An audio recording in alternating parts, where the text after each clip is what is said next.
पुढची बातमी आहे माढा मतदारसंघातून। माढा मतदारसंघातून धैर्यशील मोहिते पाटील हेच निवडणूक लढवणार असल्याची माहिती बाळराजे मोहिते पाटलांनी दिली आहे। माढा, बारामती, सोलापूरमध्ये महायुतीला फटका बसणार असं सुद्धा त्यांनी म्हटलंय।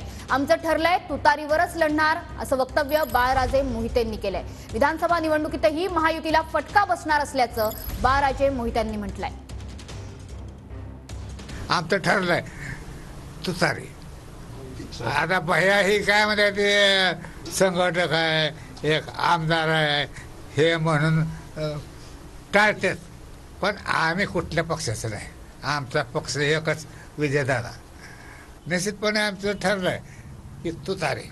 फक्त आम्ही काय का बसतो की पवार साहेबांच्या बरोबर जाऊन चर्चा झाल्याशिवाय, त्यांनी होय म्हणल्याशिवाय सांगणं चुकीचं आहे। म्हणून धैर्यशील भैयासुद्धा ग बसलाय। तुम्हाला ते तिथं फायनल झालं पाहिजे पवार साहेबांसमोर, म्हणून थांबते ते धैर्यशील भैया पण नाही।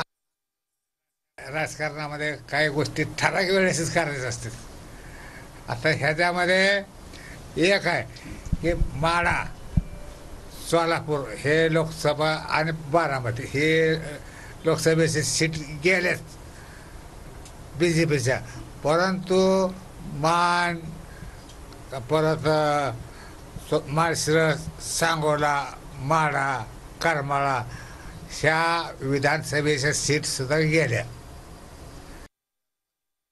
माढा, सोलापूर हे लोकसभा आणि बारामती हे लोकसभेचे सीट गेलेच BJPच्या, परंतु मान परत माळशिरस, सांगोला, माढा, करमाळा ह्या विधानसभेच्या सीट सुद्धा गेल्या भाजपच्या गेल्या। त्या आता धनुष्यबाणाशी येणार हे निश्चितपणे।